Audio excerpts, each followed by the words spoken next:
omuyimbi waffe Semodemu eyavaamu ebigambo ebitali bulungi ebyali ku stage nga byolekeza bannaffe aba bandi ya David Lutalo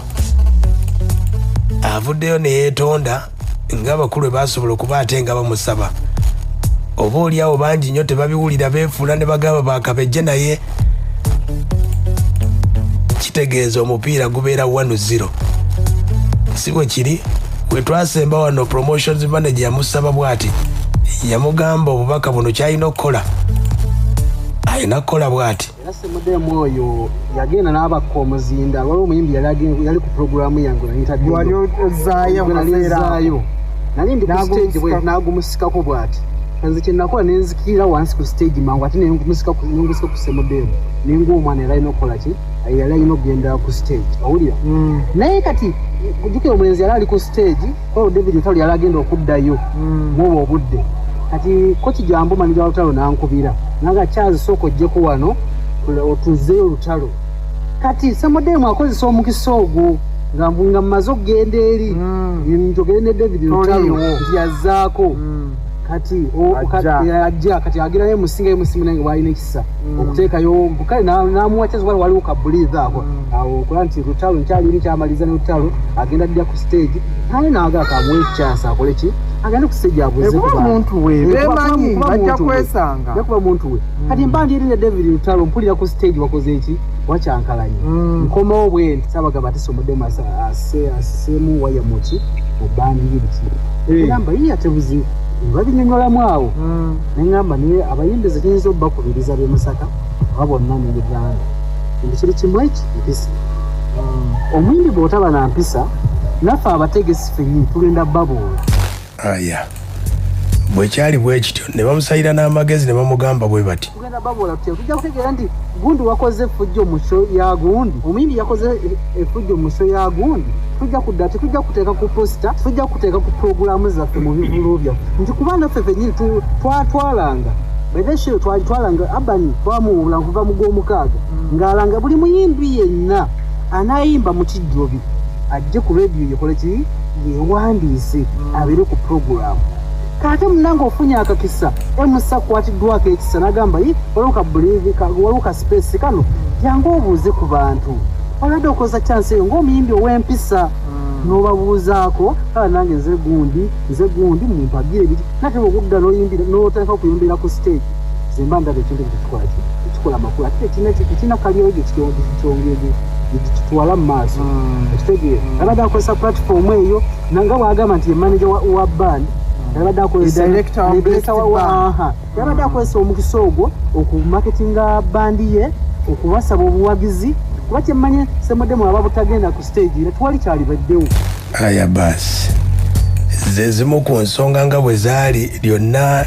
gemuwulidde ku mutimbagano ku TikTok omukulu agonze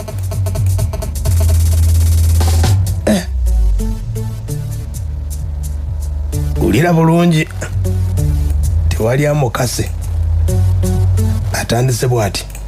amazima omayinze nakuzibwa muganda wange ndi musajja w'eggomba neddira mutima ebukandula awo wensibuka omukyala mugera yatukuza bulungi awali ensobi ddala ng'ogikoze twetondanga ddala ng'ogikoze naye ate saagala nnyo kwekkiriranya nga siri mukyamu muganda wange ate onfukamize wansi ekyamazima nze omumanyinze wengoyinze lwongo sikiriza ensobi yange segera nsobola okuba nga nawulikika ng'omukambwe nze kyensobola nyinza okuba nayogeza bukambwe ensobi nsobola ogikkiriza nti omuntu eyali tamanyi mu mbeera ezo ez'obukambwe n'agamba Semodemu osegera eyo ensobi njeetonda kubanga abanywanyi bali be nali njogera nabo abadda hairs bayinza okuba bali tebamanyi na tempa zange nenjogera n'obukambwe gye bali ensobi njikkiriza era bakyali bange nawunzika nva ku stage mbagamba sibalinaako obuzibu wadde n'akamu ebyo bibaawo after all tugenda kwesanga enkya nze ndi wandongo bajja kunsangayo era nga bagenda kukubira ku mashini zange zino era emirimu gitambule oba oli awo abaali tebamumanyi ku olwo kati ku olwo bantegeera nange era nja kubasanga enkya batwongere okutegeeragana era ate era emirimu gitambule tewali gwenda kutwakwatagana naye tayi tewali gwe twayomba naye baagaana okuyogera naye obubi baganda bange wada hairs amazima ga Katonda mu ggulu nsaba ansonyiwe size embeera zange naye nga bw'omanyi omuntu nti anyiiga so ovuddeko naawe obwongo bwali bukyadde olw'embeera ezo. Aya basi tewali kyetwongeramu wadde n'akamu. Omukulu yeetondera David Lutalo ne management eya radio y'ekyasa. Ekituufu kiri nti nzinga omutaka Semudemu siri muntu ali violent, mbeera yali ya busungu ate nga siina gwe navuma wabula just nti nayogeza busungu olw'obulumi bwe nalina ku mutima. Abamanyidde mu mbeera zange omutaka Semudemu kusookera ddala bakyali bange bwe nali ngezako okubuulira aba Dahairs banaye bwe nayogera obubi nsaba mu nsonyi olw'ensonga nti tugenda kwesanga enkya mu ndongo. Management ya Dahairs ddala omukulu eyakwatagana nange Mr. Kijambo n'omukulu Lutalo gye kyandikira waggulu Semudemu si bw'atyo baaba. Then nenzira side ya Centenary abawuliriza abaaliyo kuba abamu baali bamumanyi abalala tebamumanyi. Mutaka Semudemu si bw'atyo bw'abeera. We mulaba we are going wrong abakubirako essimu nga bagamba mukama wange wasusiza obusungu mwali muwabula mwebale nnyo mwebali ddala. Abakulu abaali ku stage neyanza nnyo omukisa gwe mwampa. So embeera bw'ebanga erina we are going wrong tusaba tuzidemu tukwatagane tukolagane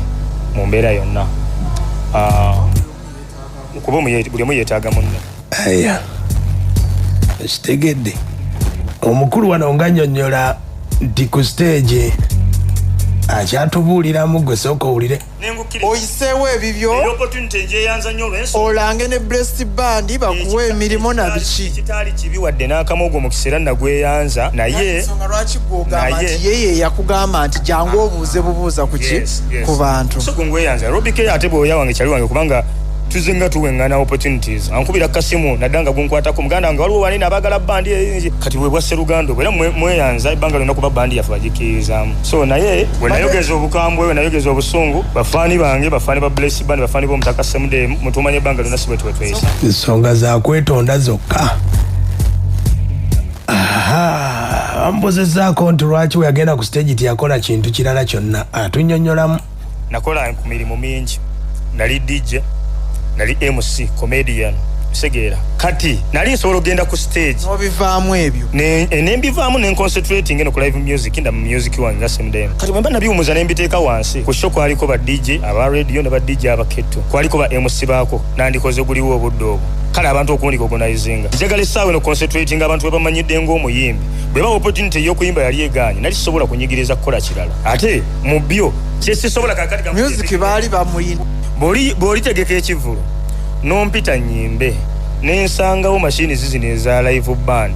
akiya mungu nja kuyimba live. Era omuntu bwampa omulimu ngugenda nga Semudemu nga sigenze na bandi yange okigeera mubuuza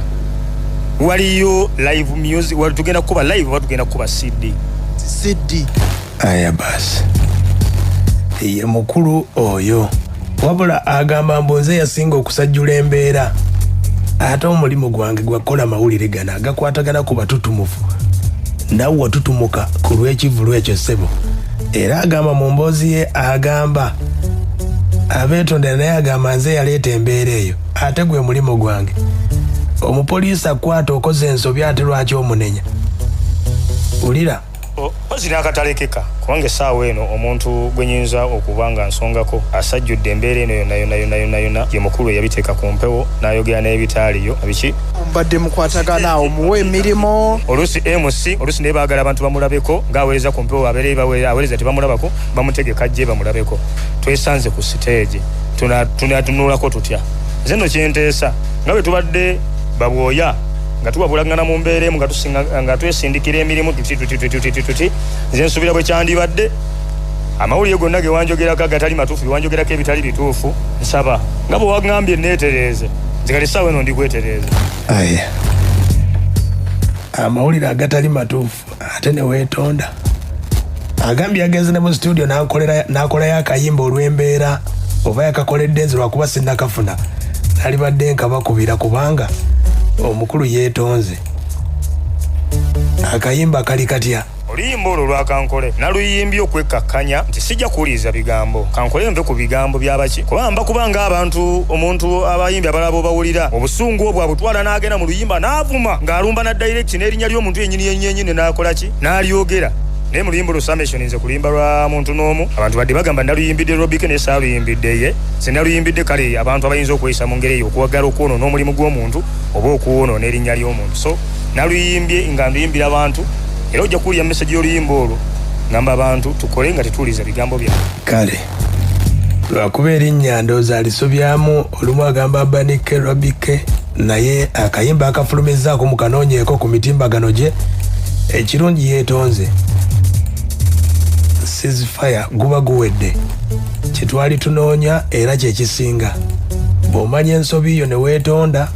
naye toyinza kunenya w'amawulire kukola mawulire ago okitegedde.